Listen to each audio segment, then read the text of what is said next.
Alors, nous allons maintenant, merci, nous allons maintenant voir comment la parapropriété intellectuelle est accueillie par la pratique, après avoir vu comment elle était conçue finalement par la doctrine, et pour voir comment cette parapropriété intellectuelle est défendue par la pratique, je vous propose, à l'invitation de Pascal et Jean-Michel, d'écouter d'abord la position du juriste d'entreprise,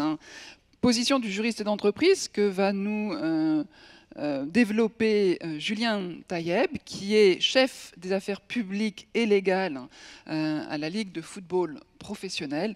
Assurément, c'est un monde un petit peu inconnu de nous que nous allons découvrir avec vous. Merci.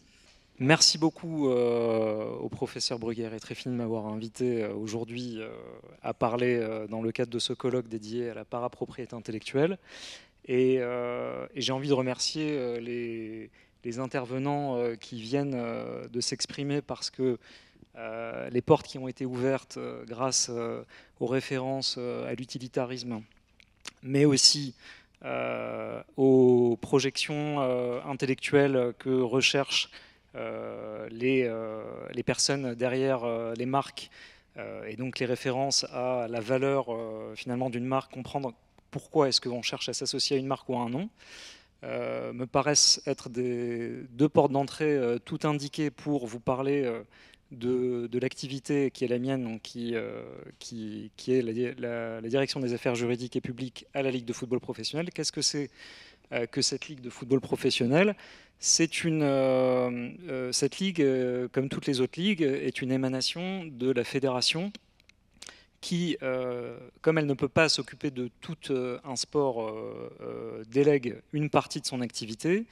Et initialement, cette fédération a été mandatée par le ministère des Sports pour développer, faire rayonner et organiser une discipline sportive. Je rappelle ces éléments à dessein parce que il y a une vraie utilité sociale au sport et c'est un projet collectif et c'est une initiative qui part des pouvoirs publics et qui redescend donc sur la Ligue pour lui demander de faire le maximum pour développer une discipline, c'est-à-dire pour récolter le maximum de ressources qui vont lui permettre de redistribuer donc ces sommes collectées aux membres de la Ligue, donc aux clubs, afin que les clubs rayonnent le mieux possible sur la scène nationale et sur la scène européenne. Et donc, on comprend bien dans quelle démarche est-ce qu'on se situe lorsqu'on parle de la Ligue de football professionnel et de ses activités. On est dans une démarche économique. Alors, je ne sais pas si lorsque les joueurs sont sur un terrain, ils font une chorégraphie qui a été imaginée par leur entraîneur ou si l'aléa du résultat finalement justifie qu'un droit de parapropriété intellectuelle ou un droit d'auteur soit créé et qu'on considère qu'une rencontre sportive est une œuvre protégée par le droit d'auteur. Mais en tout état de cause, moi je viens vous parler en aval, puisqu'on a fait beaucoup de haute voltige là, juste avant, et c'était vraiment passionnant. Moi je redescends sur le terrain et je vais vous parler du vécu vraiment en prenant la question par l'autre bout de la lorgnette, puisque nous on est là pour soutenir des clubs qui ont besoin d'argent pour devenir les plus forts possibles. Et parce que il y a bien sûr le brio et le génie de certains coachs à un moment, mais les moyens financiers sont un critère important. Et du coup, peut-être reprendre un petit peu. Alors, vous voyez, j'ai toujours pas commencé à faire défiler mes slides, mais c'est pas grave, c'est important de replacer certaines choses dans leur contexte. Si on a parlé donc des rencontres sportives ce matin, un petit peu cet après-midi, et on est tous, la majorité de la salle, moi y compris, on est tous un peu trop jeunes pour se souvenir de la physionomie des rencontres sportives et des sports il y a quelques dizaines d'années, mais le sport a beaucoup changé. Le sport a beaucoup changé et ce qu'il a fait beaucoup évoluer, c'est notamment les moyens qui ont été mis à sa disposition. Il y a eu un critère, un facteur qui a été majeur dans cette évolution, c'est la retransmission audiovisuelle des rencontres sportives. À un moment donné, le système, les acteurs économiques ont compris que des millions de personnes étaient passionnées par un match de foot où il y avait Pelé qui marquait des buts, et ça a été le début des retransmissions sportives des matchs de foot. Et puis finalement, tout ça a évolué, a progressé jusqu'à peu près aux années 80. Et dans les années 80, il y a un acteur qui s'appelle Canal+, qui s'est dit j'ai un projet de chaîne, je vais essayer de proposer une offre payante, de proposer un nouveau business model, et pour ça, je vais créer quelque chose qui n'existe nulle part ailleurs, comme son nom l'indique, qui attire les gens. Les gens veulent voir ce contenu, il n'est pas disponible ailleurs, et donc ils vont prendre un abonnement. Et donc ils ont lancé ce format familial avec du cinéma, y compris toute forme de cinéma, et un championnat de football qui était tout à fait, je dirais, qui était un championnat professionnel, mais qui était très tendre par rapport à ce qu'on peut voir aujourd'hui. Et Canal+ et la Ligue de football professionnel ont grandi ensemble et se sont nourris mutuellement pour arriver à petit à petit à proposer un spectacle de plus en plus saisissant et intéressant, et aussi à permettre à une chaîne de grandir économiquement en augmentant le nombre de ses abonnés et de ses ressources.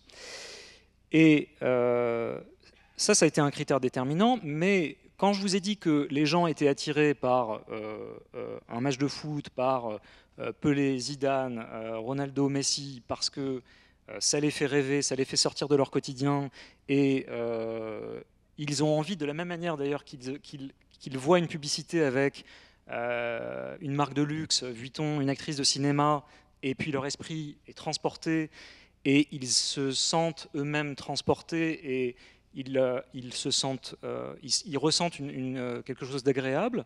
Lorsque on regarde un match de foot, en tout cas pour les personnes que ça intéresse, on se sent, ce qui n'est pas le cas de tout le monde, on se sent sorti de son quotidien, on se sent transporté, on sent un frisson, on est sublimé, et c'est exactement ce frisson que certains acteurs économiques, dont certains acteurs économiques ont compris la valeur, et c'est ce frisson auquel ils souhaitent s'associer de différentes manières. Donc les matchs de foot retransmis à la télé, c'est une chose, les partenariats, c'en est une autre, et donc il y a des marques, on l'a vu ce matin je crois lors de la présentation sur les Jeux Olympiques, il y a des marques qui vont associer donc leurs produits ou leurs services aux anneaux olympiques, et tout de suite vous allez voir le visuel et vous allez vous dire waouh, c'est génial, Samsung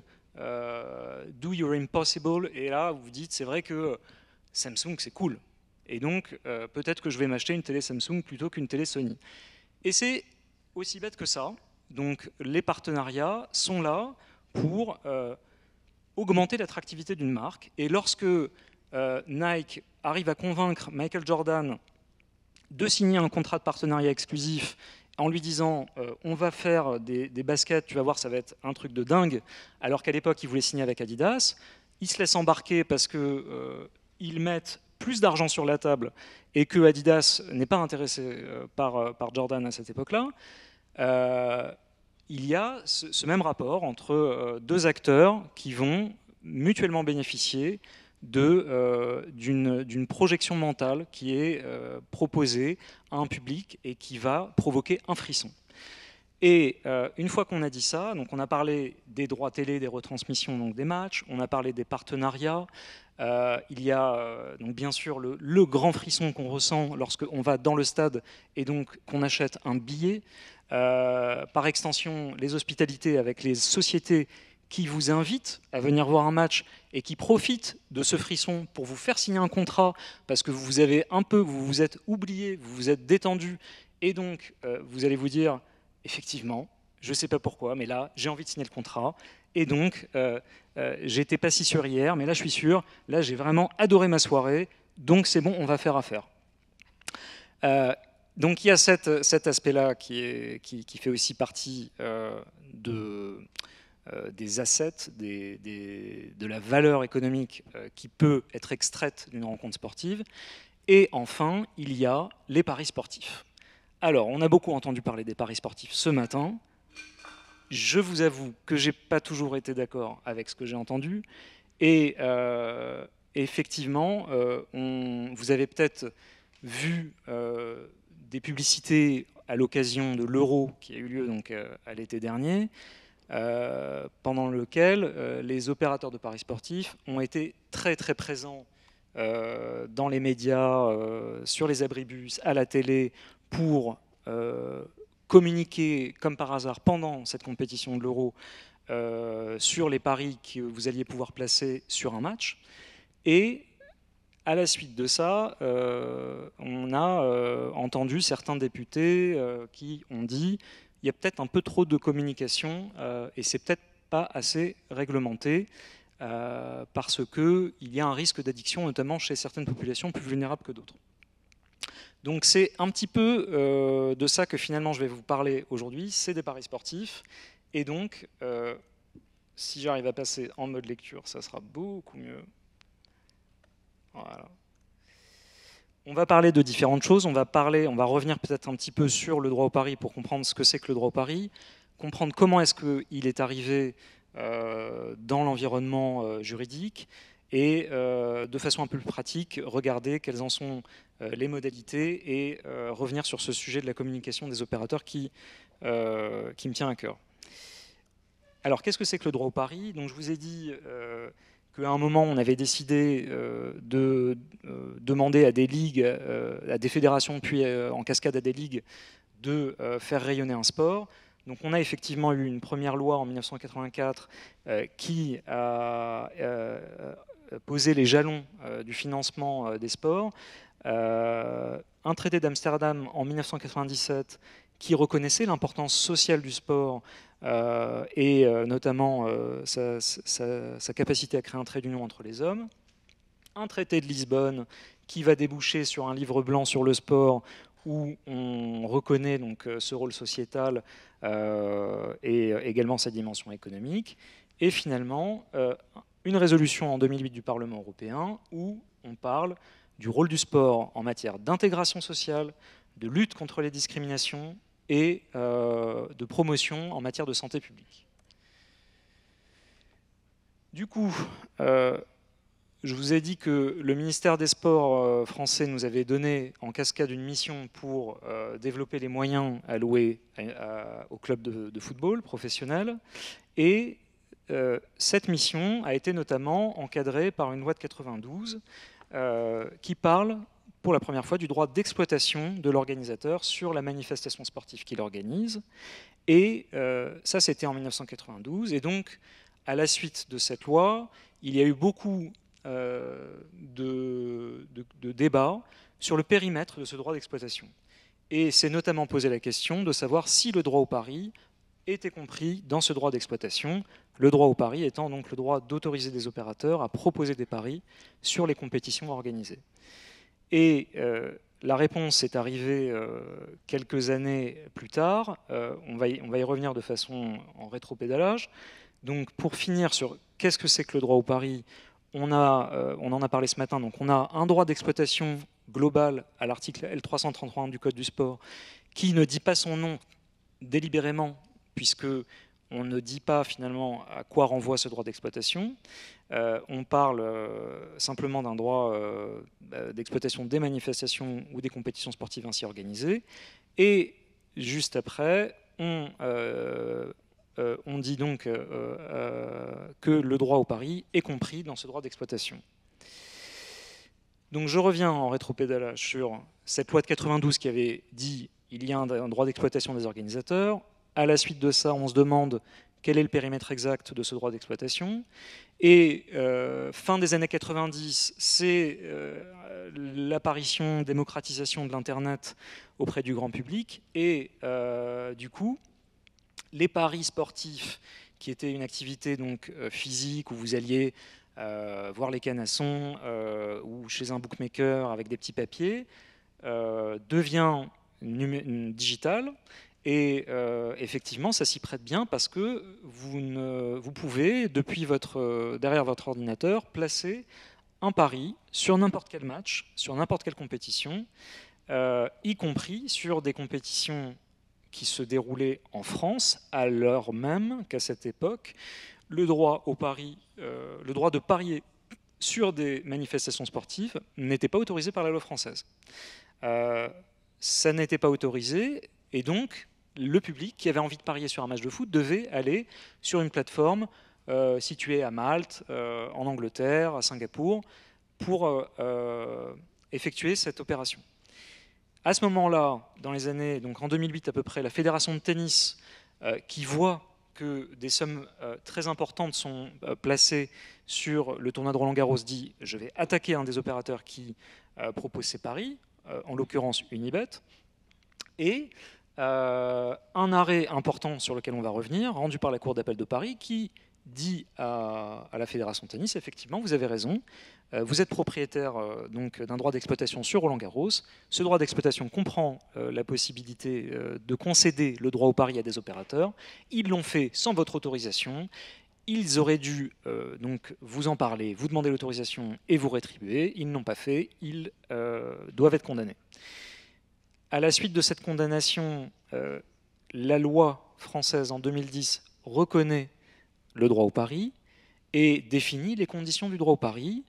Et on va y revenir, mais du coup, pour moi, lorsque on parle de calendrier, de résultats, tous ces éléments qui ont pu être qualifiés ce matin d'information publique, en fait, pour moi, le législateur a éteint ce débat en disant non, si vous utilisez ces éléments dans une démarche commerciale et que vous profitez de l'aléa, de ce frisson que les gens ressentent, alors encore plus le frisson des parieurs qui vont vraiment faire les montagnes russes, vous greffez sur cette valeur économique qui est possible uniquement parce que la compétition existe et uniquement parce qu'à un moment, il y a un organisateur qui a investi une certaine somme, qui s'est coordonné avec certains acteurs pour dire il y a un champion de France, c'est génial. Voilà. Vous ne le saviez pas, mais en fait, chaque année, il y a un champion et c'est excitant. Et on est arrivé à convaincre les gens que c'était excitant. Ce travail-là, cet effort-là, cette démarche-là est rétribué, et c'est ce que dit le législateur en 2010, y compris lorsque on propose des paris sur la compétition. Alors, qu'est-ce que dit cette décision rendue en 2009 par la Cour d'appel de Paris dans le dossier Unibet? Elle reprend, puisqu'on a parlé de l'arrêt Fiat ce matin, et l'arrêt Fiat reprend cette argumentation qu'avait déjà proposée l'arrêt Unibet en disant toute forme d'activité économique ayant pour finalité de générer un profit et qui n'aurait pas d'existence si la manifestation sportive dont elle est le prétexte ou le support nécessaire n'existait pas, doit être regardée comme une exploitation au sens de ce texte. Voilà. Donc, s'il n'y avait pas eu le match de foot, tu n'aurais pas pu proposer un pari, donc tu es dans le droit d'exploitation prévu par l'article 333 du Code du sport, et tu n'es pas dans une information publique, tu n'es pas dans une liberté d'expression, on va y revenir, et tu dois demander l'autorisation et payer un droit d'exploitation. Alors, cette partie était intéressante parce que... est-ce que c'est celle-là? Parce qu'à un moment, Unibet avait dit, oui, mais attendez, le droit en fait de placer des paris en France n'existe même pas. Donc comment est-ce que vous pouvez me demander l'autorisation de proposer des paris alors même que c'est interdit par la loi. Et la Cour avait dit ça n'est pas une bonne raison de priver la fédération de ce droit. Ce droit est embryonnaire, il va sans doute naître, et donc je vous reconnais je reconnais que votre droit d'exploitation va jusqu'à ce qu'il dépasse la loi française à un certain moment, quitte à ce que la loi, à un moment, fasse un rattrapage, et c'est ce qui est arrivé après. Donc on a eu l'argument également des résultats, donc on en a parlé, le fait qu'on parle de résultats du vainqueur, de la durée de la rencontre, du nombre des jeux, etc. S'agissant de données factuelles non susceptibles d'appropriation, il serait inexact de se concentrer sur les résultats, et il faut considérer l'aléa. L'aléa, c'est le frisson, et c'est ça que vous recherchez, c'est là qu'est la valeur économique, et c'est pour ça que le flux sur lequel l'organisateur a un droit de contrôle est bien constitutif d'une exploitation de la manifestation sportive qui en est le support. 3-5 minutes, parfait. Donc on a dit que ce n'était pas une information du public et que l'exploitation sportive de nature à porter atteinte, voilà, donc cette exploitation était de nature à porter atteinte. Et à la suite de ça, le législateur est venu confirmer donc, la décision Unibet et a bien dit que, comme l'y invitait à cette époque la Commission européenne, puisqu'il y avait un monopole avec la Française des Jeux et le PMU, que la Commission européenne voulait voir disparaître, n'est pas totalement disparu du reste, puisque les paris en dur sont toujours le monopole de la FDJ. Et donc le législateur prévoit la possibilité pour l'organisateur de concéder pour une certaine durée, donc maximum 5 ans, la possibilité donc de concéder un droit au pari, et tout cela étant supervisé, réglementé par une autorité administrative.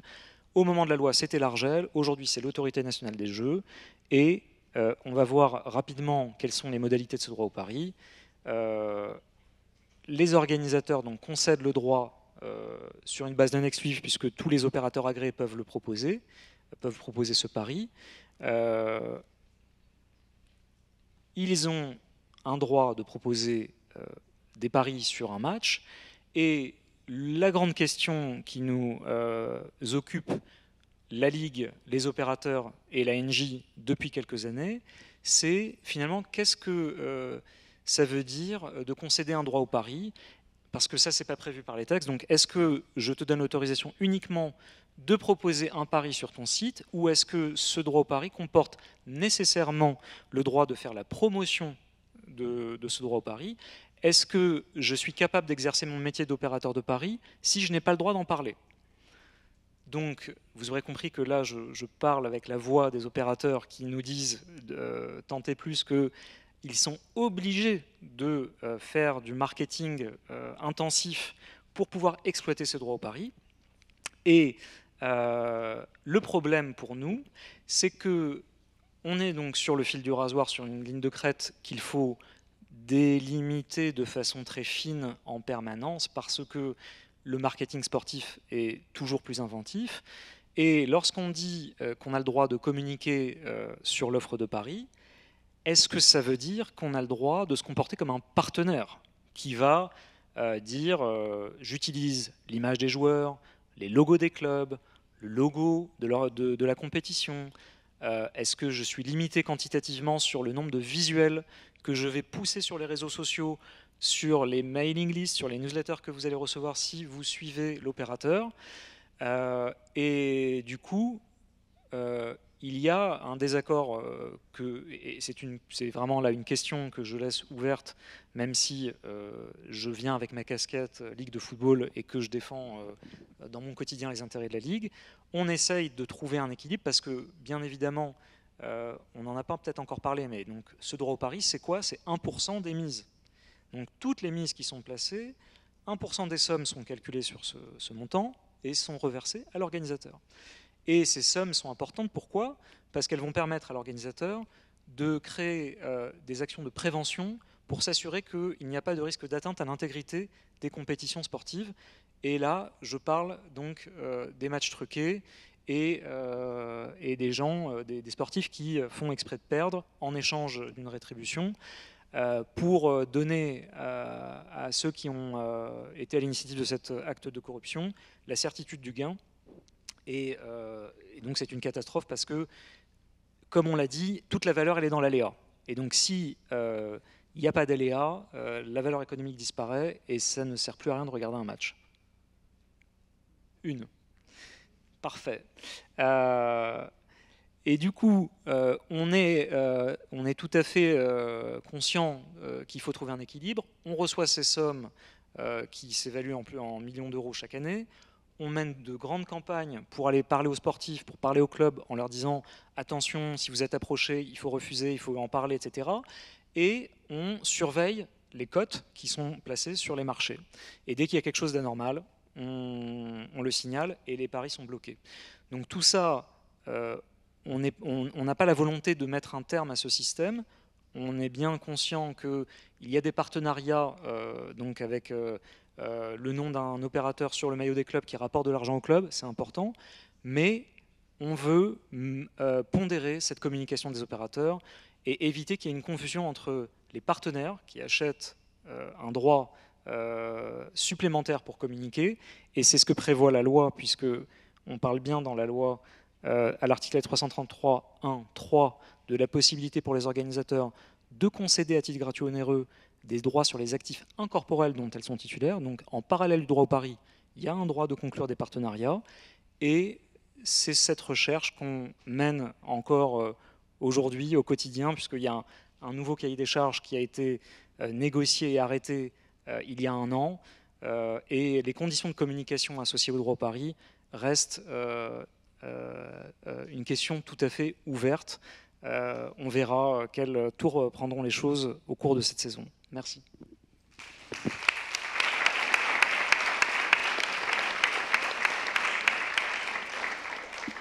Merci beaucoup.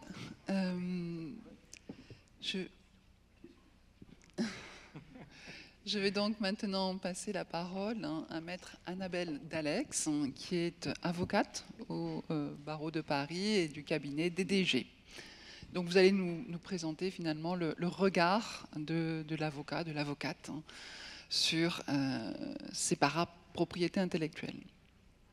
Merci. Donc, je tiens aussi à mon tour à remercier en premier lieu Jean-Michel Bruguière, Pascal Tréfini et le QRP pour cette invitation. On m'a confié une mission qui va être beaucoup plus terre à terre et qui, je pense, fera du bien pour redescendre un peu avant le week-end, qui est de vous exposer la stratégie de l'avocat. Donc, concrètement, la stratégie de l'avocat face à ces droits de parapropriété intellectuelle, pour être tout à fait honnête, c'est de se dire « mais qu'est-ce que c'est ?» Parce que ce sont des droits qui, comme on l'a dit à de nombreuses reprises depuis le début de la journée, sortent des droits bien établis qu'on connaît en propriété intellectuelle, notamment les monopoles qu'on connaît en droit des marques, avec une durée, un principe de spécialité. Là, on est face à des droits dont les monopoles peuvent paraître un peu effrayants pour l'avocat qui doit défendre les intérêts de son client, puisqu'on se demande toujours quelle est la limite. L'avocat, c'est un métier, je dirais, quelque peu schizophrène, puisque selon l'intérêt du client qu'on a à défendre, on peut se retrouver évidemment d'un côté ou l'autre de la barre. Donc, je dirais, pour traiter ces droits de parapropriété intellectuelle, que l'avocat peut avoir deux manières complètement antagonistes de les envisager. La première, c'est de les accepter, de constater qu'ils existent, que ce sont des monopoles d'exploitation qui sont opposables, et d'avoir une vision préventive pour son client, le conseiller au mieux pour essayer de louvoyer entre ces droits qui lui sont opposés. La seconde, qui est plus contentieuse, consiste à les contester dans leur application, comme des monopoles d'exploitation aux contours qui sont parfois trop incertains, trop larges, et donc une grande source d'insécurité juridique. Donc, dans un premier temps, je vais m'attacher à vous donner des exemples concrets de la pratique sur l'acceptation et l'adaptation face à ces droits de parapropriété intellectuelle dans une vision préventive pour le client. Alors, Évidemment, et je dirais presque malheureusement pour moi, dans ma pratique, je ne suis pas du côté des organisateurs de compétitions sportives ou du CNOSF, pour qui, effectivement, de tels droits, comme disait Jean-Michel, sont des droits cool. C'est royal.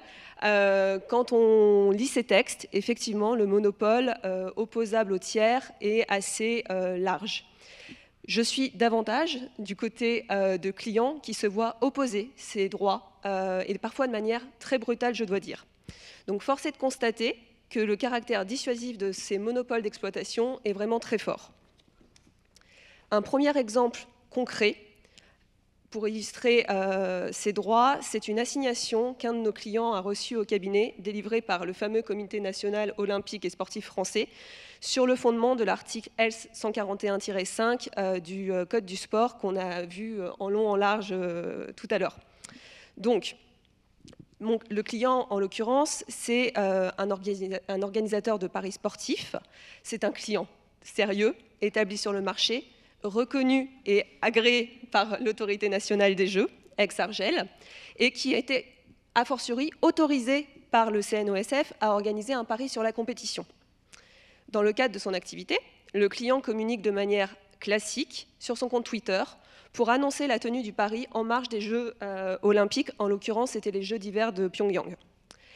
L'accroche utilisée était, je vous la cite pour qu'on soit tout à fait concret, « Devenez champion olympique du pari sportif », avec un lien qui renvoyait vers le site de Paris pour informer le consommateur de l'existence même de ce pari. Assignation du Comité national olympique et sportif français sur le fondement de 141-5,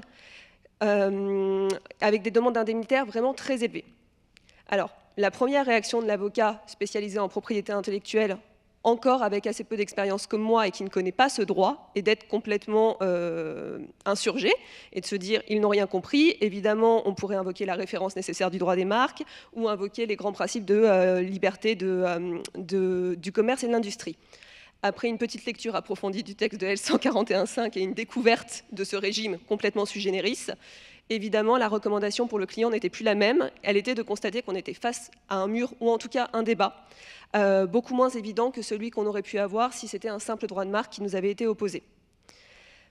D'ailleurs, le monopole qu'oppose le Comité national olympique et sportif français et qui a été très bien défini ce matin par Pascal Tréfini est vraiment, je dirais, un super monopole qui va encore au-delà du simple monopole de l'organisateur d'événements sportifs.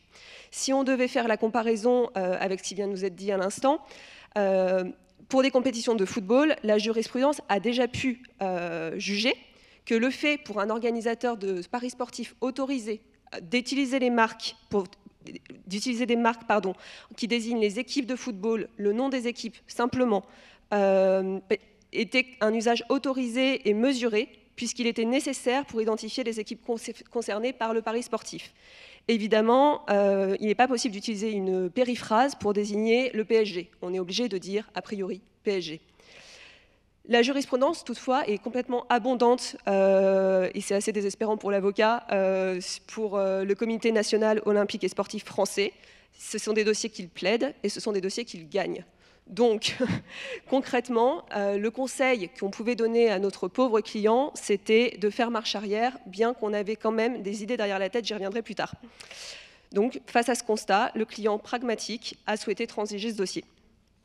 On voit bien la force du monopole opposé par ce droit de parapropriété intellectuelle. Une autre hypothèse encore de ma pratique, elle a été évoquée ce matin brièvement par Jean-Michel.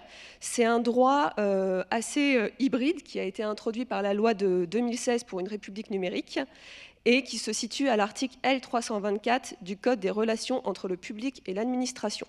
Je ne sais pas si vous connaissiez ce code, moi je l'ai découvert aussi récemment. Et alors, que nous dit ce texte? Le texte nous dit « La réutilisation d'informations publiques est gratuite ». Jusque-là, tout va bien.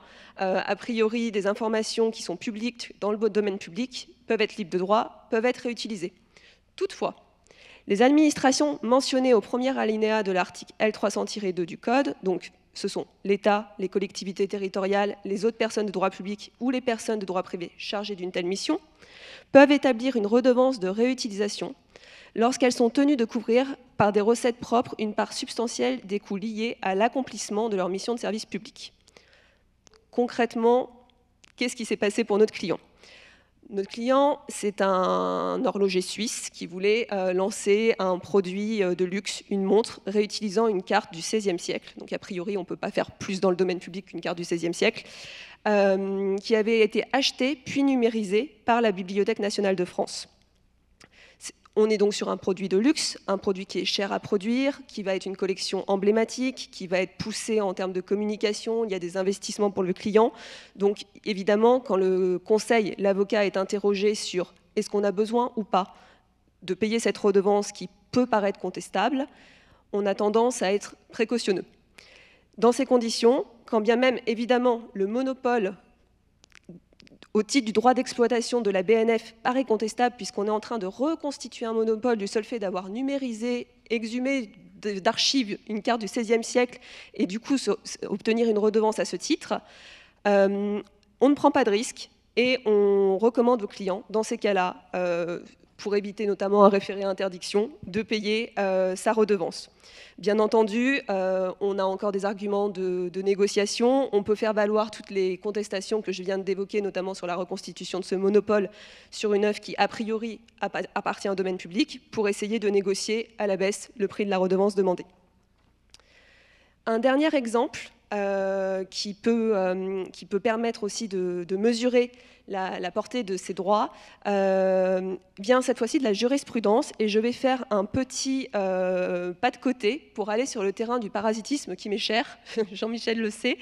Et Jean-Michel regrettait ce matin dans son propos introductif que les festivals français, autres que les événements et les compétitions sportives, ne soient les grands oubliés de ces monopoles de droits de parapropriété intellectuelle. Une jurisprudence récente du tribunal judiciaire de Paris du 11 décembre 2020, et qui est sans doute objet d'appel, parce qu'elle est contestable, a donné un droit qui pourrait être comparable à l'Association française du Festival international du film, qui est l'organisateur du Festival de Cannes. C'est un dossier qu'on pourrait qualifier assez classiquement d'embouche marketing, donc de marketing de prédation, qui pourrait être défini comme la stratégie mise en place par une entreprise pour associer son image commerciale à celle d'un événement et donc profiter de l'impact médiatique de l'événement et de sa notoriété sans s'acquitter de droits qui sont relatifs et sans avoir obtenu l'autorisation préalable de l'organisateur de l'événement. Alors, là, on a une balance des intérêts à faire. Donc on est pour la société qui était dans le viseur de l'Association française du Festival international du film, c'est la maison Dior. Vous connaissez tous Dior. Dior n'a pas forcément besoin de l'aura du Festival de Cannes pour exister. On peut douter de son intention fautive de profiter de manière indue du Festival de Cannes. Et le tribunal a conduit une appréciation assez motivée en disant et en rappelant qu'il est tout à fait possible de faire référence pour un acteur économique à la tenue du Festival de Cannes et même de représenter le Palais des Festivals en raison de son actualité au moment même où il se déroule, à la condition toutefois, et c'est là qu'on retrouve les critères du parasitisme, de ne pas se placer dans le sillage de l'organisateur en tentant de contourner le caractère exclusif de partenariat promotionnel mis en place par l'organisateur.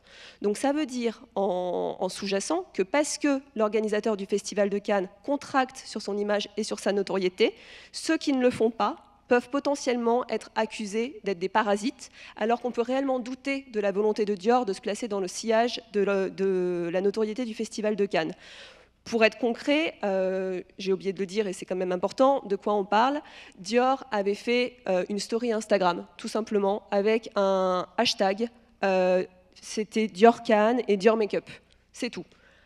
Ça a valu ce procès, ça a valu cette condamnation de Dior qui est sévère, et donc on voit que ces droits de parapropriété intellectuelle, qu'ils soient consacrés dans le code, notamment le code du sport, mais aussi le code des relations entre le public et l'administration, existent et peuvent aussi trouver un terrain sur la théorie du parasitisme, puisqu'on revient en fait à cette notion, à l'essence de ces droits, qui est de récompenser un investissement, une notoriété. L'avocat, face à ça, se montre vigilant et essaye de faire en sorte que son client ne se retrouve pas au pied du mur face à des monopoles qui lui seraient effectivement opposables et qui pourraient conduire à une condamnation, voire plus grave, à une cessation de commercialisation avec des enjeux financiers qui sont conséquents. Pour autant, ça ne veut pas dire qu'il faut tout accepter. Et l'avocat, dans son esprit contentieux et un peu belliqueux, peut être tenté de contester la portée de ces droits de parapropriété intellectuelle. Comme je l'ai dit au début de mon intervention, ce sont des droits avec un monopole d'exploitation qui a une portée un peu hybride. Ces textes ne parlent ni de durée, ni de principe de spécialité qui nous est cher en droit des marques, et sont assez vagues dans ce que recouvre ce monopole d'exploitation.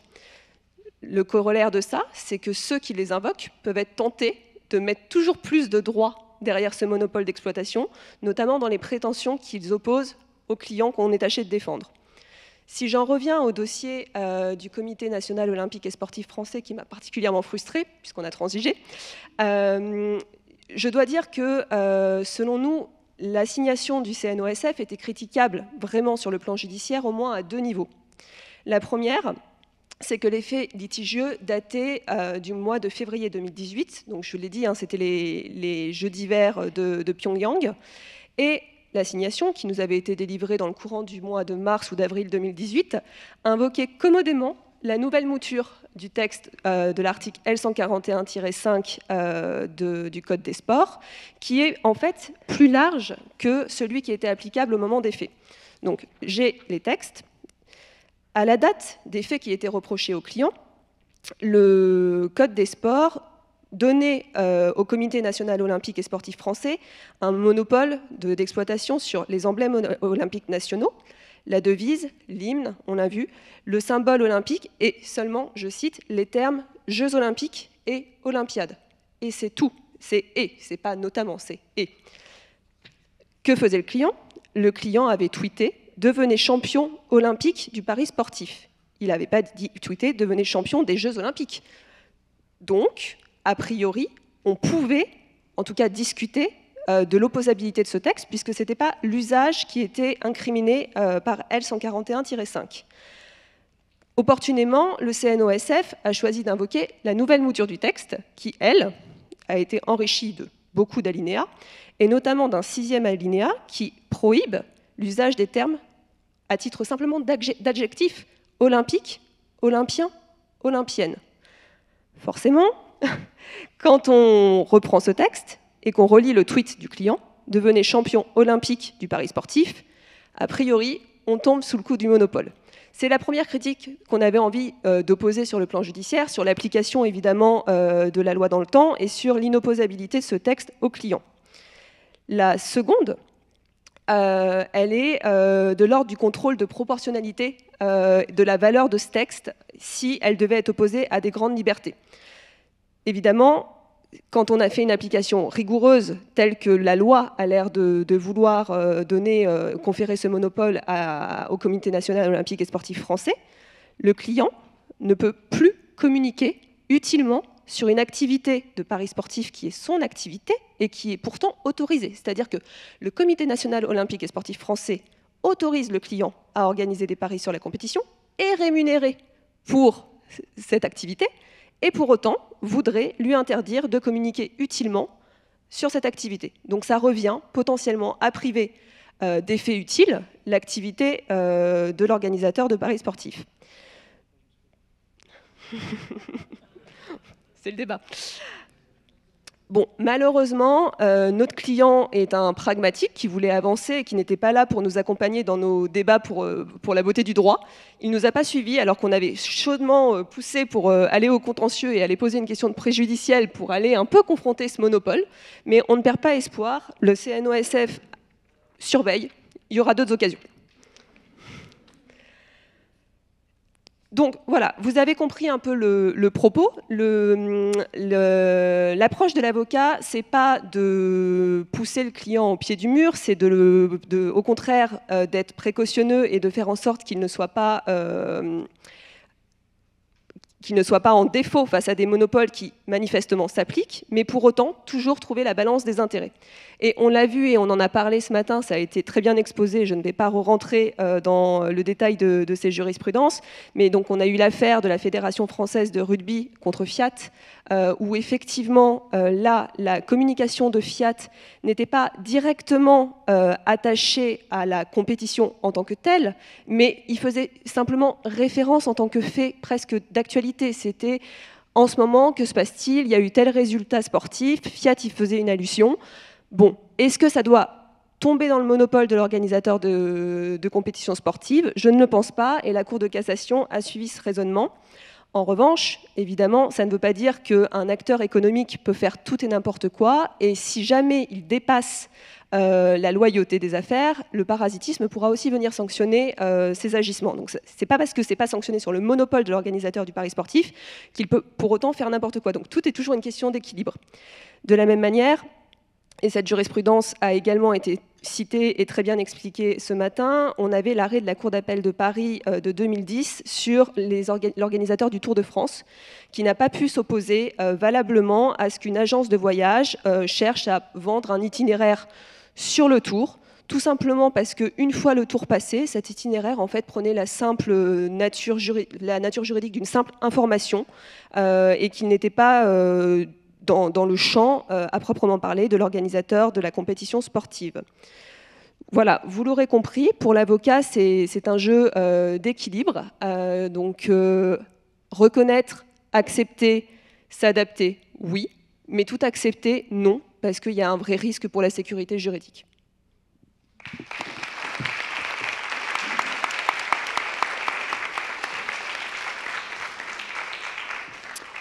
Merci beaucoup de vous être livré dans les temps à cet exercice d'équilibre ou d'équilibriste, notamment avec le temps, ce qui n'est pas facile. Merci beaucoup.